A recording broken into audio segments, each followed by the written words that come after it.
दिन था 15 अक्टूबर 1917 का, जिस दिन ख़त्म हुई एक ऐसी दास्तान जिसे सुनने के लिए, जिसे नाचते हुए देखने के लिए, जिसे दुनिया की कुछ खूबसूरत औरतों में शुमार किया जाता था। जिस्म रूहानी, अदाए पेशमानी, उम्र सिर्फ 41 साल। तो चलिए शुरू करते हैं एक ऐसी जासूस की कहानी जिसके चर्चे एक दौर में हर शख्स की ज़बान पर हुआ करते थे। वो जासूस थी, डबल एजेंट थी या दो देशों की दुश्मनी के बीच में पिस गई एक शय थी। कहना मुश्किल। एक देश ने नाकामयाबी का ठीक राह उसके सर फोड़ा या उसे खुद के लिए गुनहगार ठहरा दिया। नमस्कार सभी श्रोताओं और दर्शकों को। आज हमारे चैनल ऐतिहासिक यात्रा पे हम चल पड़े हैं एक नई कहानी पे। तो अगर आपको ये चैनल पसंद है तो प्लीज़ लाइक, शेयर और कमेंट करें। मेरे चैनल को सब्सक्राइब ज़रूर करें। आज 106 साल बाद भी लोगों के बीच उसकी ज़िंदगी को जानने की उत्सुकता बरकरार है। ये कहानी माता हारी की है, जिसका एक दौर में पूरा यूरोप दीवाना हुआ करता था। माता हारी की ज़िंदगी और मौत दोनों ही रहस्यों से भरे थे। आज हम इन्हें जानने की कोशिश करेंगे। तो अब कौन थी ये माता हारी? तो 7 अगस्त 1876 में नीदरलैंड के एक आम परिवार में माता हारी का जन्म हुआ। इनका नाम मार्गरेट गीतो इता था। जब मार्गरेट की उम्र 16 साल हुई तो नीदरलैंड की आर्मी के एक ऑफिसर से, जो मार्गरेट से करीब दुगनी उम्र के थे, उनसे इनकी शादी कर दी गई। वो आदमी बहुत अय्याश किस्म का था, ऊपर से शाही आर्मी का ऑफिसर था, तो उस वक्त इंडोनेशिया में पोस्टेड था। धीरे धीरे इन दोनों में लड़ाई झगड़े शुरू हो गए। वो शराब पीकर आता और मार्गरेट के साथ मारपीट करता। इस दौरान दो बच्चों की माँ भी बन गई मार्गरेट। एक कहानी ये भी कहती है कि दोनों बच्चों को दाई ने जहर दे दिया था, जिसमें मार्गरेट का बेटा मर गया और बेटी को मार्गरेट ने बचा लिया था। इधर पति रोज मारपीट कर रहा था, पति से प्रताड़ना भी झेल रही थी। एक दिन माता हरी ने तय किया कि वो घर छोड़ देगी और पति से दूर चली जाएगी। फिर वो अपनी बेटी को अपने रिश्तेदार को देकर पैसा कमाने के लिए निकल पड़ी। वहां से वो सीधे पेरिस पहुंची। ये गजब की खूबसूरत तो थी ही, और इन्होंने कई तरह के डांस भी सीख रखे थे। बताते हैं कि इनकी खूबसूरती को देखकर एक प्रिंस ने इन्हें माता हारी का नाम दिया था। माता हारी का मतलब होता है दिन का चमकता हुआ आग का गोला, यानी कि सूरज। उनके डांस में गजब की फुर्ती और तेजी थी। यही से माता हारी की जिंदगी पलटती है। उसने डांस करना शुरू किया और जहाँ वो डांस करती थी, वो अपने डांस के दौरान कपड़े कम करती जाती थी। पेरिस में ये सब नया चलन था और लोगों ने इसे हाथों हाथ लिया। इसका डांस देखने के लिए रईसों के रईस लोग पहुंचने लगे। तो माता हरी का उठना बैठना इन ताकतवर और रसूखदार लोगों के साथ होने लगा। सब कुछ पटरी पे ठीक ही चल रहा था। इसी दौरान 1914 आ गया और फर्स्ट वर्ल्ड वॉर शुरू हो गया। दुनिया पूरी तरह से इस विश्व युद्ध की चपेट में आ चुकी थी।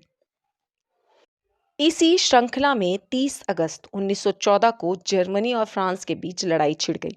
जर्मनी ने फ्रांस की राजधानी पेरिस पर बमबारी कर दी।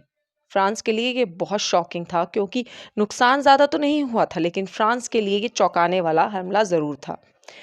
जर्मनी फ्रांस पर अटैक कैसे कर सकता है, यही सोच रहे थे। वर्ल्ड वार के दौरान ज्यादातर जो बमबारी थी किसी भी मुल्क पर, वो रात में की जाती थी। जर्मनी और फ्रांस विश्व युद्ध में भयंकर लड़ रहे थे। यहीं से माताहारी की कहानी शुरू होती है। माताहारी बला की खूबसूरत तो थी ही, ये हम सब शुरू से जानते हैं। तो उसके चाहने वाले भी हर फील्ड में मौजूद थे। तो फ्रांस की सरकार ने माताहारी की इसी खूबसूरती को अपने विरोधियों के खिलाफ भुनाने का फैसला किया। फ्रेंच गवर्नमेंट ने माताहारी से कहा कि तुम्हारे चाहने वाले सिर्फ फ्रांस में ही नहीं, जर्मनी में भी हैं। तो क्योंकि वो डांस करने में बहुत ज़्यादा अच्छी थी और कई मुल्कों में जाती थी, तो जर्मन आर्मी की खबरें निकालने के लिए फ्रांस ने माताहारी को इस्तेमाल करना शुरू कर दिया। माताहारी ने ये काम शुरू किया। इधर जर्मनी को भी लगा कि ये फ्रांस की है और वहाँ की आर्मी के बारे में भी सब कुछ जानती होगी।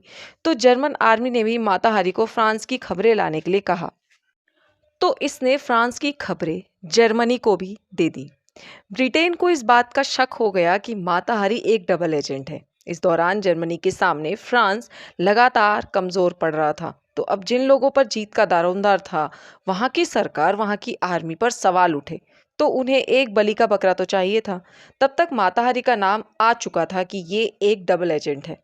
ब्रिटेन ने भी ये थॉट क्रिएट कर दिए कि वैसे ये डबल एजेंट वाली बात कभी पता नहीं चली कि ये सच है या झूठ, लेकिन एक लेटर था जिसे फ्रांस की आर्मी ऑफिसर ने लिखा था, जिसमें लिखा था कि माताहारी फ्रांस में रहकर फ्रांस से गद्दारी कर रही है। वो फ्रांस की खबरें जर्मनी को पैसे के लिए बेचती हैं।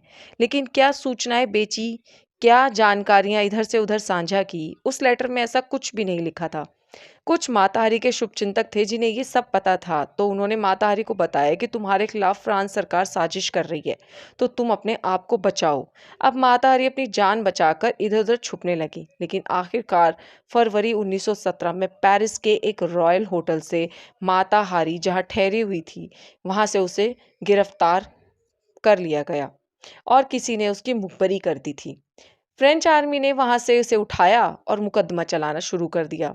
माताहारी पर जो आरोप लगाए गए वो बेहद संगीन थे। यानी आरोपों में कहा गया कि माताहारी की जासूसी की वजह से जो जानकारियां जर्मन आर्मी को दी गई, उसके कारण 50,000 फ्रेंच आर्मी मेंस की जान चली गई। यानी 50,000 मौतों का जिम्मेदार माताहारी को ठहरा दिया गया।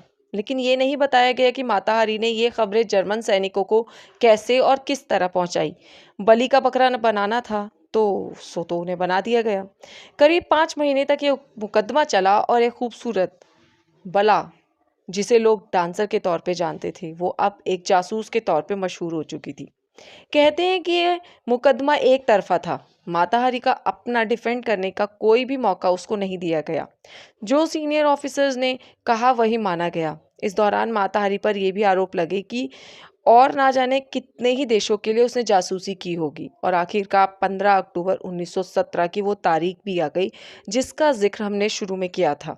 तो उस दिन की सुबह सुबह फ्रांस की राजधानी सेंट्रल लॉजार जेल में बला की खूबसूरत को जगाया गया। तो कहा गया कि चलिए अब आपके जाने का वक्त आ गया है। 2 खत लिखने की उन्हें इजाज़त थी। उस सुबह 2 खत लिख सकती थी। उन्होंने 2 खत लिखे। फिर उन्हें तैयार होने का वक्त दिया गया। बाकायदा वो पूरी तैयार हुई, हैट पहना, ओवरकोट पहना। जेल के बाहर एक आसमानी रंग की गाड़ी खड़ी थी जिसमें 2 नन बैठी हुई थी। एक वकील भी था। गाड़ी जेल से बाहर जाकर पेरिस के बाहरी रास्ते पर मुड़ जाती और कुछ देर बाद एक सुनसान जगह रुकती है। उस जगह पहले से ही सब कुछ तैयार था। वहां सभी लोग आर्मी के थे और एक लाइन में 12 फायरिंग स्क्वाड खड़े थे। वहां एक फादर भी मौजूद थे, एक डॉक्टर भी था। पास में एक खंबा भी था जिसमें दोनों हाथ बांधने थे, आंखों पर पट्टी बांधनी थी।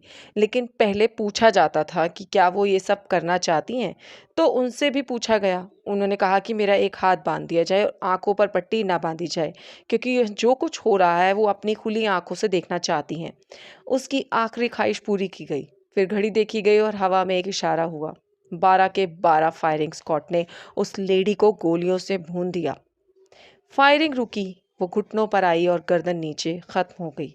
एक फायरिंग स्क्वाड ने बेहद करीब से उसके सर पर गोली मारी। डॉक्टर ने डेथ डिक्लेयर किया। ये माताहारी थी। हाँ, वही माताहारी, बला की खूबसूरत डांसर माताहारी।